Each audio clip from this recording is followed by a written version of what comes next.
یہ بتائیے گا، ہم یہ دیکھتے ہیں کہ ہمارے ہاں بہت باصلاحیت لوگ ہوتے ہیں، نوجوان پڑھنے لکھنے کا ان کو شوق بھی ہوتا ہے، دین اور مذہب کی طرف جب ان کا رجوع ہوتا ہے تو کسی نہ کسی جگہ پر پہنچ کے وہ اپنی تحقیق بھی شروع کر دیتے ہیں اور مذہب کے بارے میں مختلف رجحانات، مختلف جو نظائر ہیں وہ بھی پیش کرتے ہیں اور احکام کی علت بھی متعین کرنے کی کوشش کرتے ہیں۔ سوال میرا آپ سے یہ ہے کہ ہمارے ہاں جب لوگ جاتے ہیں علماء کے پاس سوال کرنے کے لیے، بظاہر وہاں پر سنپ کیا جاتا ہے، سوال کو بہت زیادہ جگہ نہیں دی جاتی، لیکن جو سوال کرنے والا ہے اس کی کیا حدود ہیں، اس کی کیا شرائط ہیں، اس نے اپنے آپ کو کیسے ایکوپڈ کرنا ہے، تب جا کر وہ کسی علم اور تحقیق کو پیش کرے۔ وہ طالب علم ہے، وہ عالم ہے، ان میں کیا سطح ہونی چاہیے اور اس کو کیسے اپروچ کرنا چاہیے؟ دو ہی چیزیں ہیں دنیا میں، ہر جگہ ایک ہی اصول کے اوپر رہیں گی، وہ یہ کہ اگر آپ تحقیق کرنا چاہتے ہیں کسی علم میں، طب کے علم میں تحقیق کرنا چاہتے ہیں، تو آپ کو اس علم کو اس طرح حاصل کرنا چاہیے جس طرح کے حاصل کرنے کا حق ہے۔ زبان میں، ادب میں،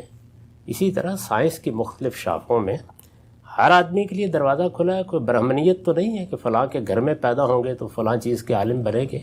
اگر آپ کو اس کا ذوق ہے اور آپ اس کی صلاحیت رکھتے ہیں اور پھر آپ تیاری کر لیتے ہیں، کمپیٹنس اپنے اندر پیدا کر لیتے ہیں، تو آپ محقق ہیں، آپ محقق بنیے، لیکن آپ کو ان سب مراحل سے گزرنا ہوگا۔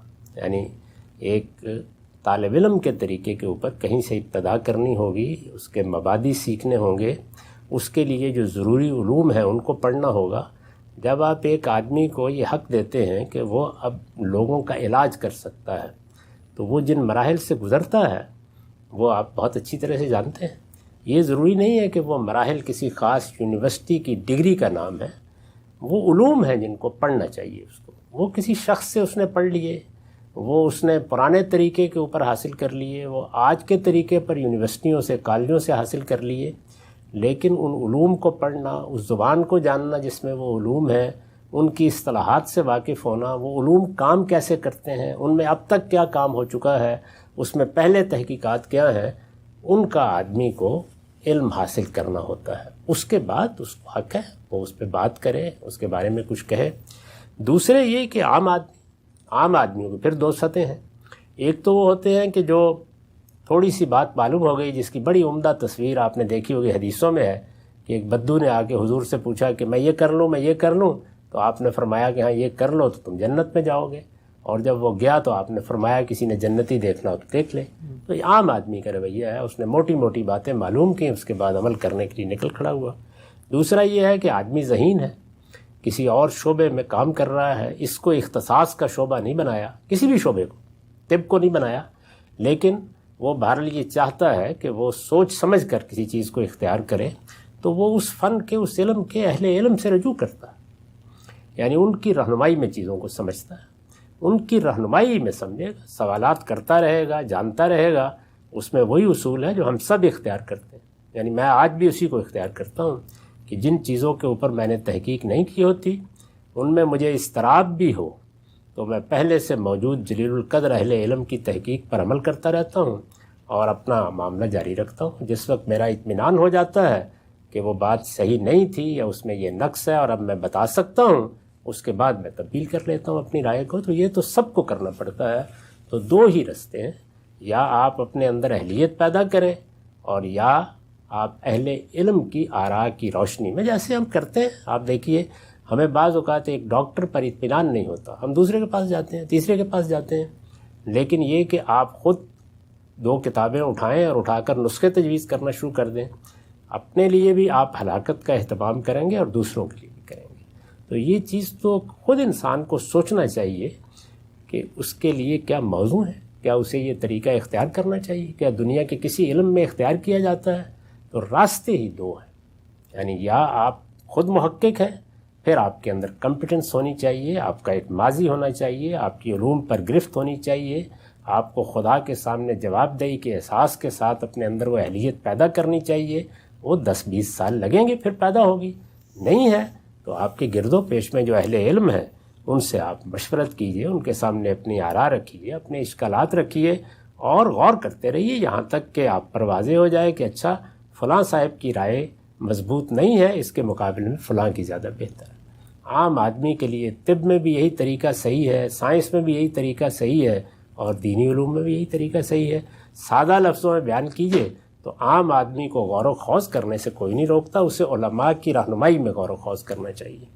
اور بہرحال اپنی کوئی تحقیق اس نے کر لی ہے تو کسی صاحب علم کے سامنے پیش کرے، وہ پھر اس کا پوسٹ مارٹم کر کے بتا دے گا کہ بے علمی سے کی گئی ریسرچ کا حال کیا ہوتا ہے، معلوم ہو جائے.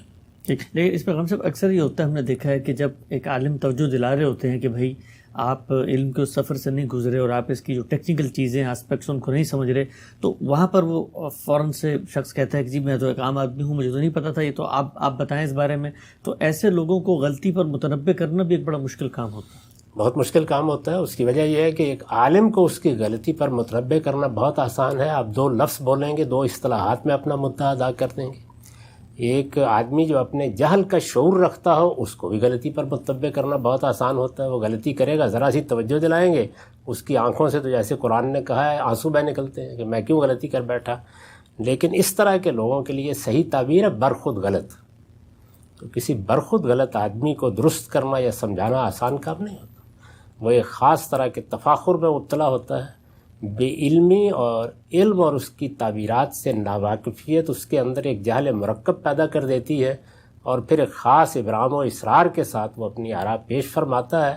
اور موجودہ زمانے میں اس طرح کے لوگوں کی پیدائش اس بڑے پیمانے پر ہو رہی ہے کہ بڑا مشکل ہے کہ لوگوں کو اس غلطی پر توجہ دلائی جائے. اب تو حال یہ ہے کہ باقی علوم فنون کو تو چھوڑیے، میں اپنے خاندان میں اپنے ملنے والے لوگوں میں بہت سے لوگوں کو جانتا ہوں جن کو ہاتھ جوڑ کر کہنا پڑتا ہے کہ از راہ کرم آپ نسخے تجویز نہ کیا کریں، کسی عالم ڈاکٹر کی طرف رجوع کا مشورہ دے دیا کریں. لیکن وہ کرتے ہیں اور اس کے پیچھے ان کے تجربات ہوتے ہیں اور ان کو بیان کرنا شروع کر دیتے ہیں، اور ایسی ایسی غلطیاں اس میں کرتے ہیں کہ میں نے ایک مرتبہ اسی طرح کے ایک صاحب کو، ایک بڑے ڈاکٹر صاحب ملنے آئے، تو میں نے کہا کہ ذرا ان سے بات کیجئے، آپ اپنی تحقیقات بیان کیجئے، اس لیے کہ میں تو اس فن سے واقف نہیں ہوں.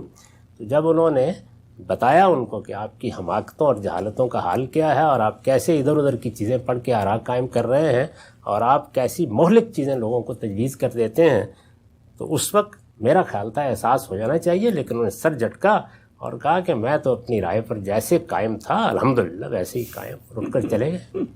اس میں کچھ نہیں ہو سکتا. ٹھیک ہے. جب ایک پہلو اسی سے متعلق ہے، بالعموم آپ بہت ہی شائستگی کے ساتھ، بڑی نرمی کے ساتھ لوگوں کے استدلال کا جواب بھی دیتے ہیں، لیکن کبھی کبھی ہم نے دیکھا ہے کہ کوئی اس جگہ پر کھڑا ہو کہ وہ عالم تو نہ ہو، لیکن عالم بن کے اپنی بات آپ کے سامنے پیش کر رہا ہو اور بحث کر رہا ہو، تو وہاں پر تھوڑا سا اہمیت علم میں آپ سختی بھی برتتے ہیں. تو اس کی بھی کوئی حکمت ہے، اس کی کوئی وجہ ہے؟